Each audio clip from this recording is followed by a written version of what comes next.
এক আশ্চর্যের বিষয় হলো, এক দোকান থেকে কিনে আরেক দোকানে গিয়ে মাপবেন, কোনোভাবেই মাপ একরকম হয় না। 2-4 জন দোকানদার ছাড়া, ব্যবসায়ী ছাড়া। হয়তো অধিকাংশ ব্যবসায়ীর কাজেই হলো এটা, যে কিভাবে ওজনে কম দেওয়া যায়, কি সূক্ষ্ম কৌশলে। এখন তো ডিজিটাল মেশিন আছে যেটা দিয়ে ওজন করা হয়, ওইখানে মেশিনের ভিতরেই কিভাবে কমায় রাখে। আপনি দেখবেন 1000 গ্রাম বা 1 কেজি, কিন্তু আসলে এখানে আছে 900 গ্রাম বা 950-800 গ্রাম আছে, কিন্তু যেখানে শো করতেছে 1000 গ্রাম, ওই ব্যবস্থাপনাও করে রাখে। মেশিনও ডিজিটাল, চুরিও ডিজিটাল। ডিজিটাল পদ্ধতিতে মাপে কম দেয়, ওজনে কম দেওয়া, এটি একটি কবিরা গুনাহ।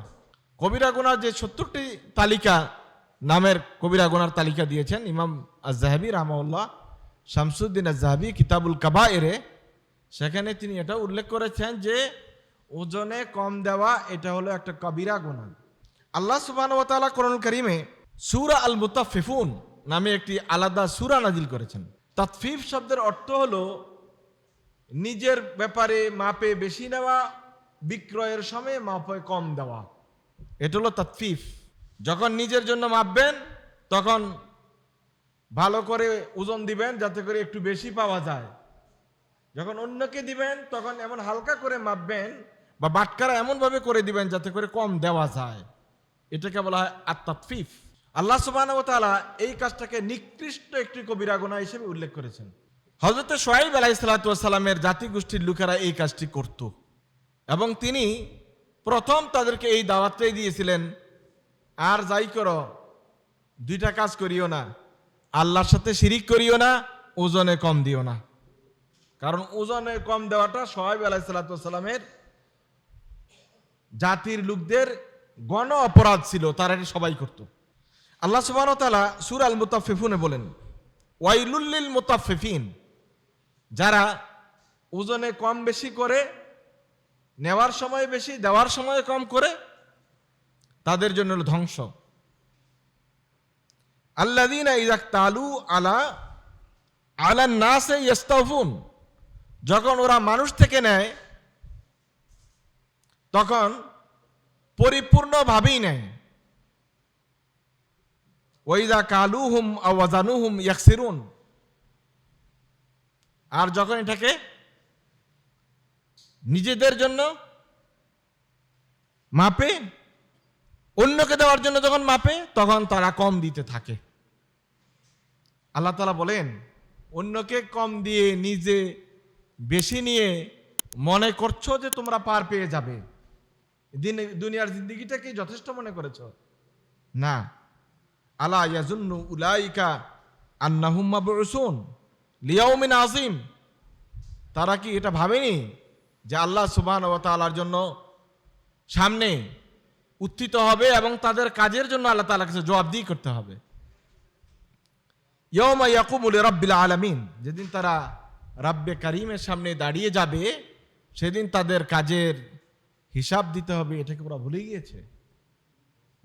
ওজনে কম দিবেন, বেশি নিবেন, এটা আল্লাহ রাব্বুল আলামিন পুরোপুরি নিষিদ্ধ করে দিয়েছেন, এবং এটার জন্য জবাবদিহিতার আওতায় আসতে হবে, এই বিষয়টিও নিশ্চিত করেছেন।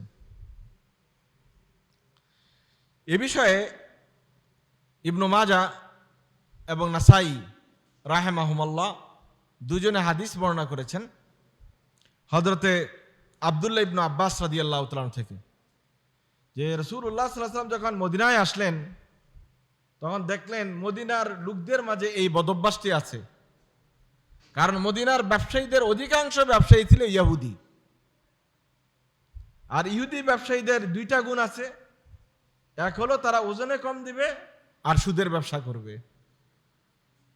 আল্লাহ সুবহানাহু ওয়া তাআলা তখন তাদেরকে সতর্ক করেছেন। এই বদভ্যাসটি কিছু কিছু মদিনাবাসী যারা ইহুদি নয় তাদের মধ্যেও সেটা গণহারে ব্যাপকভাবে ছড়িয়ে গিয়েছিল। তখন আল্লাহ সুবহানাহু ওয়া তাআলা এই আয়াত নাযিল করলেন যে না, এটা করা যাবে না, ওজনে কম দেওয়া যাবে না, মাপে কম দেওয়া যাবে না। সূরা আর-রাহমানে আল্লাহ সুবহানাহু ওয়া তাআলা বলছেন, আল্লাহ তাতগাউ ফিল মিজান ওয়া আকিমুল ওয়াজনা বিল কিসত ওয়া লা তুখসিরুল মিজান, সঠিকভাবে মাপো, কম বেশি করার কোনো চেষ্টা করিও না। দাড়িপাল্লার মাপটা হবে এবং শতভাগ নীতির মাপে দিবে, যাতে একটু কম বেশি না হয়। সূরা শুআরা আল্লাহ রাব্বুল আলামিন বলছেন ওয়া আউফুল কায়লা ওয়ালা তাকুনু মিনাল মুখসিরিন, যখন মাপবে একদম সঠিকভাবে মাপবে, কম দেওয়ার কোনো চেষ্টা করিও না। ওয়াজিনু বিল কিসতাসিল মুস্তাকিম, যেইভাবে মাপার কথা সেভাবেই মাপ। সুতরাং মাপে কম দেওয়া এটি একটি বড় গুনাহ, কবিরা গুনাহ। আল্লাহ সুবহানাহু ওয়া তাআলা বারবার সতর্ক করেছেন কেউ যেন মাপে কম না দেয়। আর মাপে কম দেওয়ার দুটো শাস্তি, অপরাধ এর কারণে সকল মানুষ ভোগ করে। এক নম্বর, ইউকসিরুল কাহত ওয়াল জাদাব, দুর্ভিক্ষ এবং অনাবৃষ্টি শুরু হয়ে যায় ব্যাপকভাবে। এটা হলো একটি শাস্তি, যে শাস্তির কথা রাসূলুল্লাহ সাল্লাল্লাহু আলাইহি ওয়াসাল্লাম নিজে উল্লেখ করেছেন হাদিস ইবনে মাজাতে। হাদিসের প্রথম অংশটি আর বললাম না, শেষের অংশে আল্লাহ রাসূল বলেছেন, তোমরা যখন কোনো মাপে কম বেশি করো,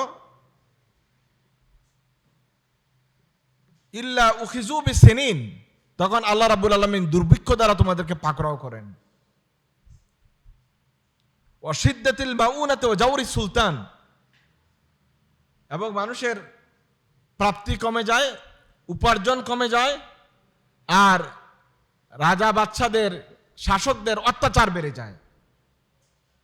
রাজা বাদশারা অত্যাচারী হয়ে উঠে, মানুষের জীবন ধারণ কষ্ট হয়ে যায়, দুর্ভিক্ষ তৈরি হয় যখন মানুষরা ওজনে কম দিতে থাকে।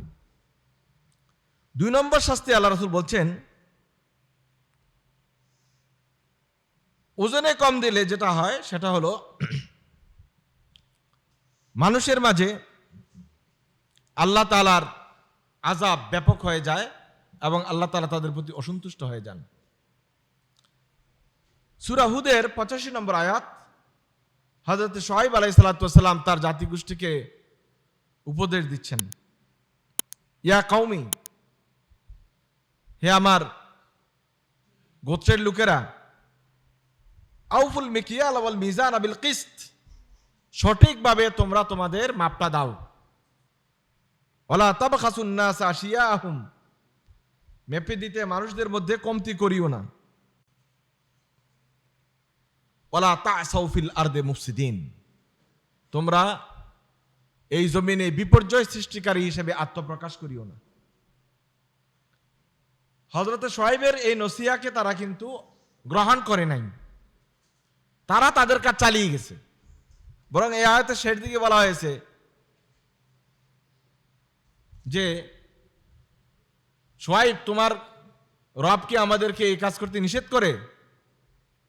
তাহলে যদি নিষেধ করে, তোমার রবের কথা মানা আমাদের পক্ষে সম্ভব না। নাউযুবিল্লাহি মিন যালিক। আর এর শাস্তি স্বরূপ আল্লাহ সুবহানাহু ওয়া তাআলা কি করেছেন সেটা সূরাতুল আনকাবুতের 37 নম্বর আয়াতে আল্লাহ রাব্বুল আলামিন ইরশাদ করেছেন। আল্লাহ তাআলা বলেন, ফাকাযযাবুহু, ওরা শুআয়বকে মিথ্যা প্রতিপন্ন করলো, ফাআখাযাতহুমুর রাজফাতু ফাআসবাহু ফি দিয়ারিহিম জাসিবিন, অতঃপর তাদেরকে একটি প্রবল ভূমিকম্প পেয়ে বসলো, আর তারা তাদের বাড়িঘরে সেখানে মরে পড়ে রইল, তাদেরকে দেখার মতো কেউ রইল না। এটা হলো আল্লাহ তাআলার আযাবটা তখন আম হয়ে যায় যদি কোনো জাতিগোষ্ঠী সমভাবে এই ওজনে কম দেওয়ার অভ্যস্ত হয়ে যায়। আর ইসলামী শরিয়া অনুযায়ী এই অপরাধের জন্য শাস্তি প্রদানের ব্যবস্থা রয়েছে। ইচ্ছা করলে শরিয়া বিচারক তাকে তাজদির করতে পারবেন, তার সিদ্ধান্ত অনুযায়ী সে কি পরিমাণ এই কাজ করেছে ওই কাজের উপর শাস্তি নির্ধারণ করতে পারবেন। সেটা জেল হতে পারে, জরিমানা হতে পারে, শারীরিক শাস্তি হতে পারে, বেত্রাঘাত হইতে পারে, যেটা প্রয়োজন মনে করেন ওই পরিমাণ শাস্তি দেওয়ার অনুমোদন শরিয়া তাকে দিয়েছে। অথবা লাইসেন্স বাদ করে দেওয়া, ব্যবসা প্রতিষ্ঠান সিলগালা করে দেওয়া, বন্ধ করে দেওয়া, এগুলো করার সুযোগ আছে শরিয়া আইনেও, প্রচলিত আইনে তো আছেই। আমাদের এটা এমন অভ্যাসে পরিণত হয়েছে, দুই চারটা মানুষ ছাড়া, দুই চারজন দোকানদার ছাড়া, ব্যবসায়ী ছাড়া, হয়তো অধিকাংশ ব্যবসায়ীর কাজেই হলো এটা যে কিভাবে ওজনে কম দেওয়া যায়, কি সূক্ষ্ম কৌশলে। এখন তো ডিজিটাল মেশিন আছে যেটা দিয়ে ওজন করা হয়, ওইখানে মেশিনের ভিতরেই কিভাবে কমায় রাখে। আপনি দেখবেন 1000 গ্রাম বা 1 কেজি, কিন্তু আসলে এখানে আছে 900 গ্রাম বা 950-800 গ্রাম আছে, কিন্তু যেখানে শো করতেছে 1000 গ্রাম, ওই ব্যবস্থাপনাও করে রাখে। আগে যেটা বাটখারা কম বেশি ছিল ওটা আর করা রাখে না।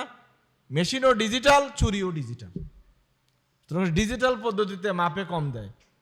এক আশ্চর্যের বিষয় হলো, এক দোকান থেকে কিনে আরেক দোকানে গিয়ে মাপবেন, কোনোভাবেই মাপ একরকম হয় না। তো মাপ তো একরকম হওয়ার কথা ছিল। এই গুনায় অধিকাংশ ব্যবসায়ী লিপ্ত, অথচ আল্লাহ রাসূল সাল্লাল্লাহু আলাইহি ওয়াসাল্লাম বলছেন ব্যবসায়ীদের একমাত্র হাসরটা হবে মা সিদ্দিকিন আর শুহাদায়ে, সিদ্দিক, শহীদ, আম্বিয়া আলাইহিমুস সালাতু ওয়াস সালামদের সাথে তাদের হাসর হবে। এটা হলো যারা সৎ ব্যবসায়ী তাদের জন্য।